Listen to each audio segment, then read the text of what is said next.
Jamaah, oh jamaah, Alhamdulillah. Alhamdulillahirrahmanirrahim, masih di tema kita hari ini, sanggup emang. We listen, we don't judge. Masya Allah, luar biasa ya. Nanti buat jamaah Islam itu indah lagi, kita ajak lagi melihat sebuah video tayangan. Ketika istri suka gibahin tetangga. Siapa yang suka gibah? Angkat tangan, nonton nih sama-sama nih, ini dia. Yuk. Oh ya Allah. Ada yang sama seperti itu di sini? Enggak ada ya, alhamdulillah ya.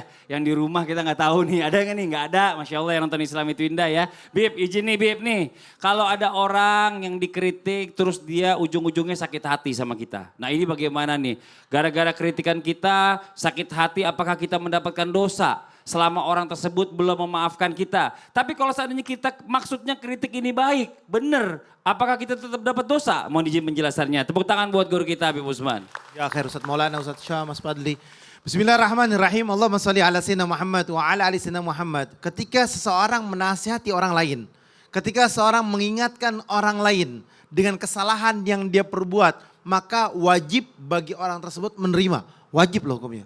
Menerima, karena apa? Karena dia salah. Dia judi, atau dia zina, atau dia khamar, atau dia ghibah, atau dia tukang fitnah. Maka ketika dia nasihatin, maka dia wajib untuk menerimanya. Karena tahu dia salah. Jangan membenarkan apa yang salah. Jangan membenarkan apa yang diharamkan oleh Allah. Jangan sekali-kali kita mengatakan, ini gak jadi masalah kok, dosa-dosa saya yang perbuat, saya melakukannya. Woi, ingat, ketika kalian berdosa, ketika kalian bermaksiat, ketika kalian melakukan perbuatan yang Allah tidak ridhoi, maka boleh jadi satu kampung bisa kena azabnya. Boleh jadi satu desa atau satu kota tersebut mendapatkan azab dari Allah. Oleh karena itu, hamba yang pintar, hamba yang hebat adalah apa? Ketika terjadi sebuah kritikan ataupun omongan dari pihak yang lain, agar kita jauh lebih baik lagi, maka introspeksi diri kita dengan sebaik-baiknya. Minta ampunan kepada Allah, dekatkan diri kepada Allah. Ketika seorang mengkritik, apakah dia berdosa? Tidak. Dia tidak berdosa karena mengingatkan dan tahu orang itu bersalah. Dan tahu orang itu melakukan perbuatan dosa. Dan melihatnya dengan secara kasat mata langsung. Misalkan dia khamar, dia ghibah, atau dia datang ke dukun, ya kan? 40 hari amalnya tidak diterima sama Allah. Langsung ingetin, kamu jangan datang ke dukun. 40 hari amal ibadahmu gak diterima. Kalau kamu meninggal dalam keadaan 40 hari tersebut, maka tobat kamu tidak diterima oleh Allah Subhanahu wa ta'ala. Itu boleh, kritik itu boleh dilakukan. Karena apa? Karena nyata-nyata dia berdosa. Tetapi lain halnya, dia tidak salah. Dia tidak melakukan perbuatan tersebut. Kita omongin, ya kan? Kita ghibahin, atau kita syirikin, kita hasutin, itu lain cerita. Ya kan, itu lain cerita, itu bukan kritik namanya, itu ghibah, itu bisa jadi fitnah, itu bisa jadi namimah, adu domba. Oleh karena itu, berhati-hatilah di dalam kalimat, berhati-hatilah ketika berbicara, berhati-hatilah ketika berinteraksi dengan siapapun. Jangan sampai di dalamnya penuh dengan apa? Penuh dengan kezaliman, penuh dengan omongin orang, benernya aja ghibah, salahnya fitnah. Jadi berhati-hatilah dalam kalimat, jangan sampai mempunyai dosa hablum minan nas. Nauzubillah min dzalik. Makasih banyak Bib, tepuk tangan buat Habib Usman. Oke, sekarang satu lagi kesempatan kita kasih buat jamaah di studio mewakili di rumah untuk bertanya lagi sama guru-guru kita. Tapi sebelumnya kita kembali dulu ke segmen Tanya Dong Ustadz. Kami semua tanya dong Ustadz. Oke, mau bertanya boleh silakan angkat tangannya. Dari sini lagi deh, di atas nih boleh nih coba. Oke, boleh. Mohon izin Ibu. Silakan. Assalamualaikum warahmatullahi wabarakatuh. Waalaikumsalam warahmatullahi wabarakatuh. Izin memperkenalkan diri, nama saya Ibu Nunung Kusmiati dari Majelis Taklim Nurul Ihsan, Desa Gunung Datar, Kecamatan Cimanuk, Kabupaten Pandeglang, Banten. Tepuk tangan dong buat Ibu Nunung, Masya Allah. Mau bertanya sama siapa Ibu? Tanya dong Ustadz, saya Boleh, ingin Bu. bertanya kepada Ustadz Sam. Ustadz Syam, boleh Ustadz Syam. Ustadz, kapan waktu yang tepat untuk bisa mengkritik seseorang ya Ustadz?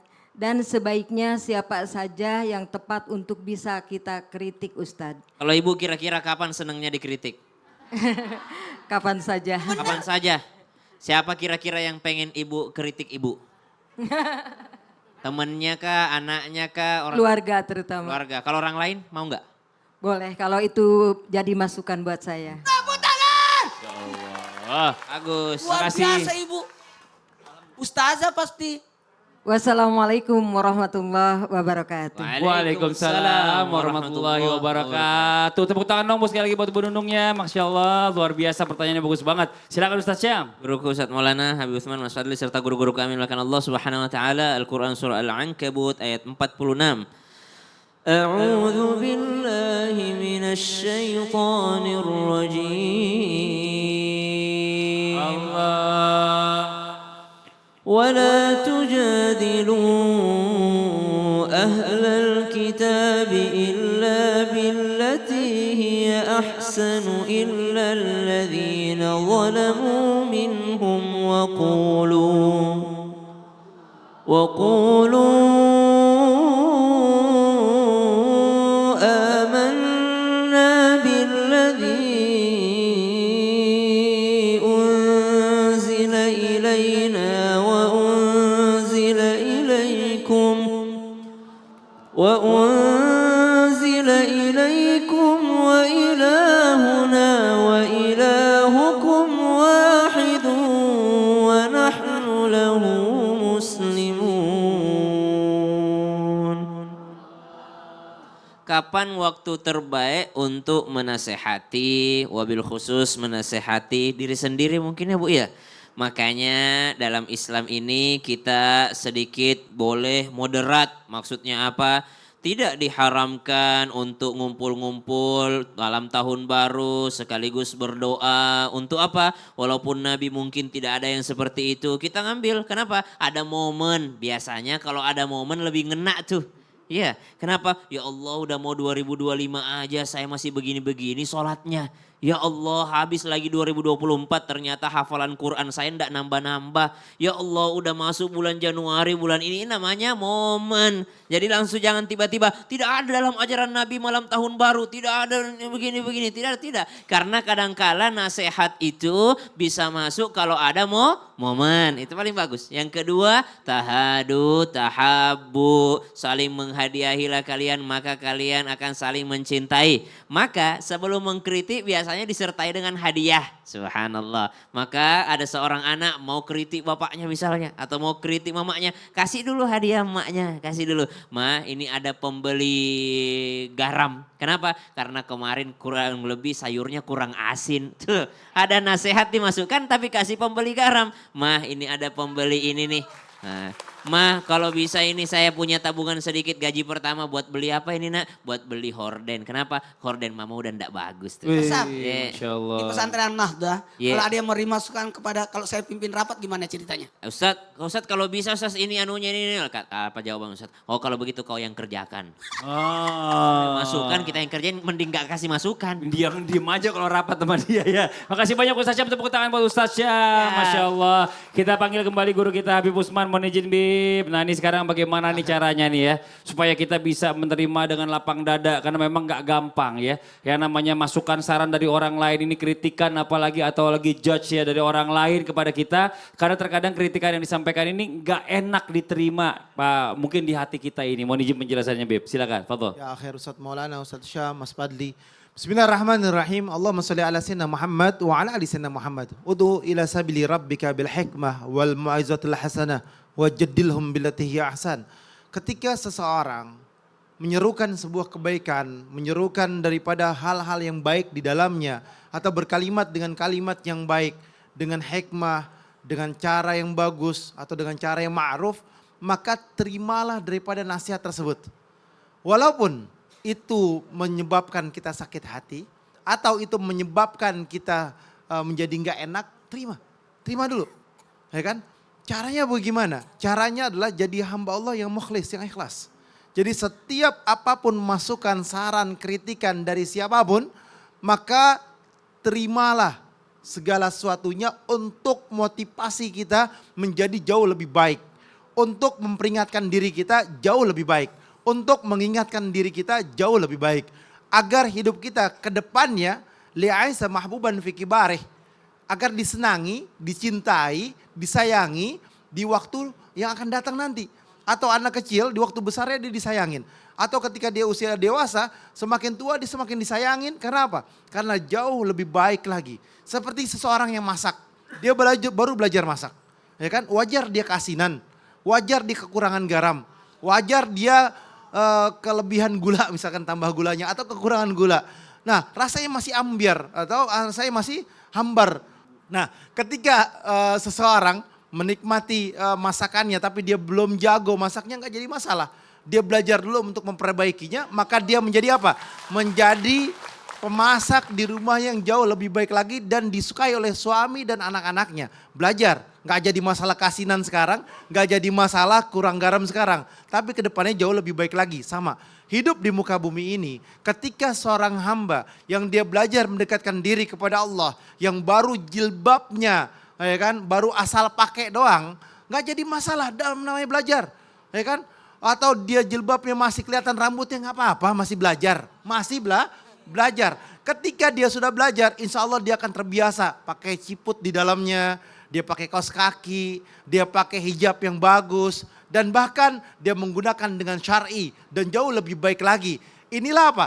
Inilah hamba Allah yang dia berusaha sebaik-baiknya dan bisa mengintrospeksi dirinya sebaik-baiknya sehingga mendapatkan keridhoannya Allah Subhanahu wa ta'ala. Oleh karena itu, siapapun, dimanapun, ketika mendapatkan kritikan, maka ambil hikmahnya sehingga mendapatkan ridhonya Allah Subhanahu wa ta'ala. Makasih banyak Habib, kesimpulan dari guru kita Ustadz Maulana. Kesimpulan dari tema kita hari ini, sanggup emang. We listen, we don't judge.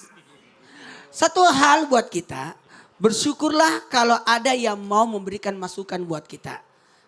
Tepuk tangan dong, bersyukur. Berarti itu tanda cinta, tanda perhatian, tanda kasih sayang terhadap diri kita. Terimalah masukan-masukan itu dan jadikan pembelajaran untuk jauh lebih baik. Dan ingat, kita kadang-kala butuh orang memberikan masukan pada kita. Kita tidak gaji loh dia, kita tidak bayar loh dia. Tapi ketika dia memberikan masukan kepada kita, berarti dia mau melihat kita tambah baik. Ingat, pujian itu justru membahayakan buat kita. Karena bisa jadi pujian itu bisa apa? Memenggal leher saudaramu karena merasa sudah puas dengan keadaan. Gimana temanya? Emang bisa. Iya. We listen the juice. Tadi jago sekarang enggak. Oke, kita lanjut lagi semuanya yuk. Buat jamaah yang ada di studio, yang di rumah juga kita angkat tangan kita. Kita sama-sama berdoa dipimpin guru kita Ustaz Syam. Fadhol Ustaz Syam. الحمد لله رب العالمين اللهم صل على سيدنا محمد النبي الأمي وعلى آله وصحبه وسلم ربنا تقبل منا إنك أنت السميع العليم يا الله تريم لا سرور أمل إبده كم يا الله di bulan Rajab ini ya Allah وتب علينا يا مولانا إنك أنت التواب الرحيم ampunilah seluruh dosa-dosa kami ya Allah. Allahumma inna nas'aluka ilman nafi'a. Ya Allah, anugerahkanlah, tambahkanlah untuk kami ilmu yang bermanfaat. Wa rizqan tayyiban wa amalan mutaqabbala. Dan tambahkanlah rezeki untuk kami ya Allah. Sehat wal afiat dan rezeki yang engkau berkahi ya Allah. Wa sallallahu ala sayyidina Muhammadin nabiyil ummi wa ala alihi وصحبه وبارك وسلم والحمد لله رب العالمين. Amin amin ya rabbal alamin. Masya Allah, alhamdulillah, demikianlah perjumpaan kita hari ini, semoga bermanfaat dan sekali lagi mohon maaf atas segala kekurangan. Wallahu muwaffiq ila aqwamit thoriq. Wassalamualaikum warahmatullahi wabarakatuh. Waalaikumsalam warahmatullahi wabarakatuh.